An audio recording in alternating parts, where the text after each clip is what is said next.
they see you see smoke and turn away from it, they're going to do that too. And other employees are going to do that too. And pretty soon you're going to be creating an environment where everybody else assumes somebody else's job it is to take care of things.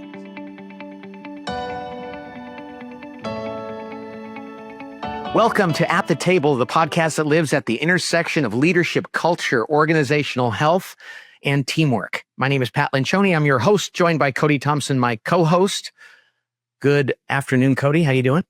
I'm doing great, Pat. Yeah, happy to be here. Yeah. What's our podcast topic today, Cody? We're calling it Run Towards the Fire. Yeah. This is a podcast for leaders today about leadership. And it pretty much is completely the opposite of most people, what they should do. There's a fire, run toward it. You know, like I've heard about Navy SEALs. They're like, we run toward the gunfire. Mm-hmm. And I love the buffalo culture. They talk about buffaloes run toward the storm that's coming, unlike all the other animals, because they huddle their own animals around to protect them. And if you're a leader and you see smoke, you should run toward that to figure it out. And that's really what this is about, is the times when we as leaders see a problem in our organization or in our environment, and we have a choice to make. Like, am I going to go check into that? Am I going to confront this? Am I going to run toward that? Or am I going to hope it takes care of itself? And this sounds really simple, but it's so common for even good leaders to get used to not running toward the fire. And that's what we're going to talk about today. Yeah, and Pat, so let's define the fire, because there's probably a few types of fires you could have in an organization. And, you could view a fire as anything from lack of alignment or dissent or something like that to something going on in the market. Right. Or to personnel issues. And it's probably a really good idea to run towards all the fires, like whatever the fire is, because your job as the leader is to go check it out and say, like, how big of a deal this is.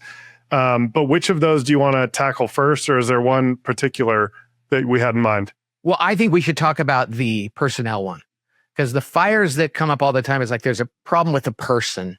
And I think this is the one. I think that many of the others, a leader will more naturally go, we need to look into that. But the one that we find that over the years, CEOs, senior executives, managers in general, often overlook is when it has to do with a person, their performance, their behavior. And I will say this, frankly, I think the higher you go up in a company's hierarchy, the more likely they are not to run toward the fire. I think CEOs and senior executives are so prone to say, do I really need to confront that? I think it'll take care of itself. Yeah. Pat, we almost called this where there's smoke, there's fire, because I think a lot of leaders, especially if you're that high up in the organization, you're not actually always seeing the flames.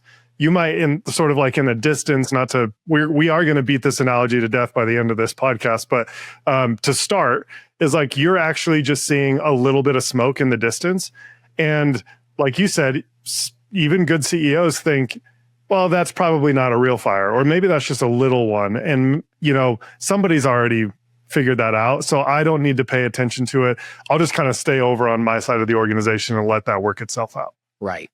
And you could justify that if you're not a leader, maybe. I mean, you want a culture of a company where everybody is running to the fire, where people are saying like, well, this is my company and it would be silly for me to ignore a problem. Even if I'm not a leader, I'm going to go look into this and try to raise it to the right person or confront something. But, there's nuances to how to do that. If you're a leader and if you're the CEO, you have to run to that. Tell the story about Lindsay. And this could happen to me or you or anybody else and her dad. Yeah. So honestly, this happened last week as we were preparing for the podcast. I let you know that my wife, we live in a little canyon area. It's August here in Utah. So some of the hills are getting drier and drier.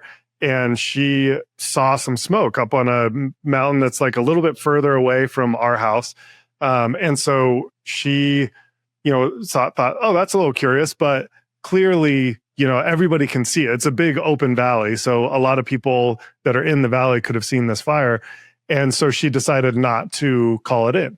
And so 2 hours later, 3 hours later, something like that, Lindsay's dad, who lives in our same area, comes over and tells a story about how probably an hour after Lindsay saw the fire, he had seen the fire and he called the authorities, the police department, and reported it. And they said, wow, this is the first time anybody has ever told us that that's going on up there. And so it's so interesting because I think leaders do the same thing my wife did, which is you look at that and you go, well, everybody can see that. Clearly somebody's going to handle it already. And I'm going to go back to my everyday tasks. When in reality, when you're the leader, it's your job to not, if you see something, even if you believe other people are seeing it, it's your job to run towards that. Yes. And why don't we? It's worth asking the question, why don't we? And there's the wuss factor, which says, and I like to say, like most CEOs I work with, there's a lot of them are wussies, and I can be a wussy too sometimes. And it's like, oh, that would be, I don't want to do that. I don't have that. That might lead to a difficult conversation.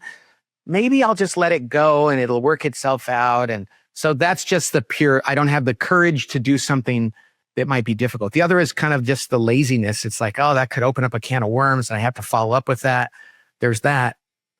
What are other reasons why a leader might not run toward the fire? Well, I think you alluded to this before, Pat. I think like leaders, because of the messiness might be the thing, relational messiness. Because if it were a strategic problem or an intellectual decision-making, decision science problem, I think leaders are more apt to say like, well, I'm going to run at that fire. That one's more fun to figure out. Like I'm a strategist. I know how to fix a problem. When it's a person, when the fire is actually a personnel problem, our like lack of, we don't run to those fires because there's relational messiness involved. It's like another person's emotions, another person's feelings.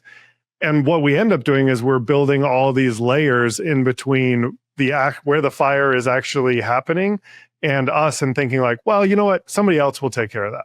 It's so funny. It's like, and you realize how ridiculous this is when you compare it to other things. I mean, imagine you're a flight attendant, you're sitting on a flight and the bell goes off because somebody's dings, the light goes off and you go, oh man. And I've been on flights where nobody comes and you're like, I think they see that. It's like, then don't be in that job because that's why you're there. And the firefighter one is great. Imagine a firefighter is like, oh, there's a fire up there on that hill. Well, there's another fire department about the same distance away. Let's just assume they're going to take care of it. Well, get out of that field because that's what you should do. Don't be in that business.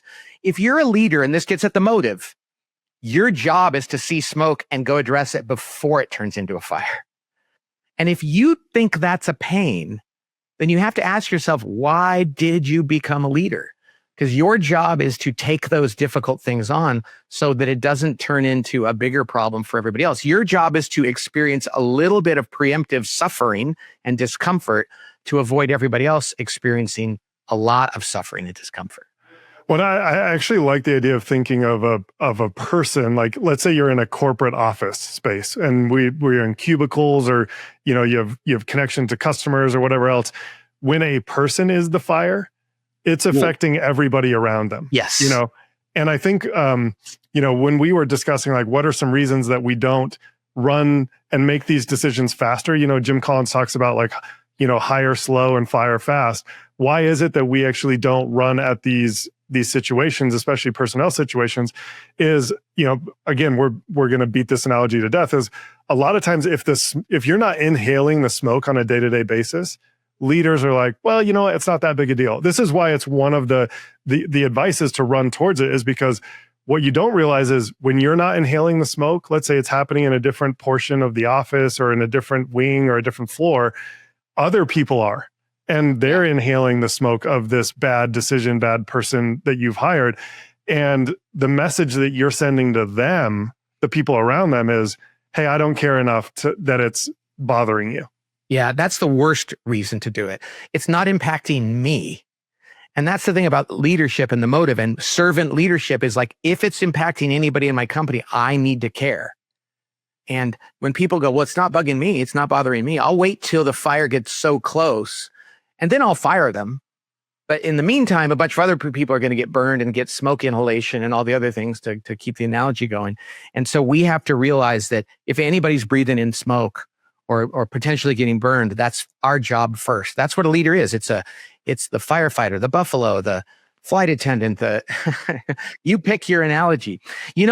Here's the funny thing though. I mean, there's another interesting, and that is, what is the cost? I'm going to say this too. Like if a person goes, yeah, but is there really a big cost to me doing this? And the first cost is you just start to see yourself as the non-heroic leader. Like, oh, like even, let's just say even there was smoke, but you ignored it and it did burn itself out. What's the problem then? The problem is that I was supposed to go get up and do something about that and I didn't. And I see that in myself and I'm coming to define myself by that. Secondly, there's this kind of atrophy-like muscle memory that says, hey, I don't have to even get off the couch when I see something over there. I can just stay here where I am and be comfortable. That develops a pattern. The last one, though, is that you're sending a message to the other people in the company, especially the leaders nearest you, that they see you see smoke and turn away from it. They're going to do that too. And other employees are going to do that too. And pretty soon you're going to be creating an environment where everybody else assumes somebody else's job it is to take care of things. Yeah, I love sort of heightening the cost of this, Pat, because I think too often it's too easy to say, you used this earlier, but I think sometimes we think, that fire is going to burn out on its own. If they're not a good employee, they're not competent, they're probably going to end up, kind of fizzling out and this thing will resolve itself. Like even if we, you talked about the motive, even a well-intentioned leader might be able to say, I'm going to give them grace. I've heard one or two things, maybe they'll develop, and they're still from afar kind of thinking, well, this will resolve itself. Yeah. And I think that's why I love the action verb of running towards it, because then you'll have a better idea right away, a lot faster. Is this something that is really going to resolve itself? Is it something you need to step into? And when leaders, if there's not 3, 4, 5 layers of people that are inhaling smoke on your behalf and keeping you away from it, if you're in the room and you're seeing it, you're more likely to take action. Yeah. You know what else? I mean, I love this, Cody. And because and others know, I think when somebody else gets up to go check on the fire and they see the CEO already doing it, they're like, I'm going to be like him or her. And I will trust him or her. But if they're getting up to do it and they have to go wake up the CEO and say, hey, are you going to take a look at this problem? I think the credibility you lose and the message you send, it really is quite costly. And at the end of the day, I mean, I know that we keep using analogies, but when you know that you didn't answer the call, you have to live with that. And you're either swimming upstream or downstream in life. And as a leader, every time there's an opportunity, you got to say, I'm going to choose the right thing, if only to prove to myself that I'm doing this for the right reason. Well, and I really like the self-reflection part of that, Pat, as well as the message it's sending to everybody else. Because think about this idea of like, if you're the only way to regain credibility, if you didn't run towards that fire, is not by words, it's by action. You can't be like, well, the next time there's a fire, I'll put on my suit and I'll run in there. It's like, they're going to have to watch you do that. And you're going to have to watch yourself do that and say, hey, I've actually overcome whatever that is. And I need to regain credibility and trust by showing them that I'm willing to go towards there. Yes. Well, the only words that you might have to do is you might have to say, I'm sorry. I can't believe I let that happen. Yeah. And I was wrong. And if I said to most leaders, hey, you can either go do the right thing now and not have to admit it, confess it, and put yourself out there, or you can avoid it, but everybody's going to see it. And 2 weeks from now, I'm going to be telling you got to go to each of those people and tell them you let them down. Most people go, I don't want to have to do that. Yeah. So it's one of those crazy things. It's like doing the right thing matters. And you usually see, and something, because the CEO theoretically sits at a higher level, they usually see the smoke first. So by the time everybody else sees it, nobody's thinking, did you not know about this? And if a CEO says, I didn't know about this, then it's like, well, that's your job to know these things first. So I know this is a very short message, but it's like, where is there smoke in your organization right now? Is there smoke in your world that you probably know about? And you need to go check on it. And when you check on it, it might be there's nothing there, and you're still going to send a message to the people around you. He or she cared enough to make sure. And pretty soon they're going to start to do that, and the culture of your organization is going to change. It really does start with us. So run to the fire. Love it. I don't think there's anything else. No. All right. Hey, thanks for joining us on the At the Table podcast. We love doing this. We love your feedback. And we'll look forward to talking to you next time. God bless.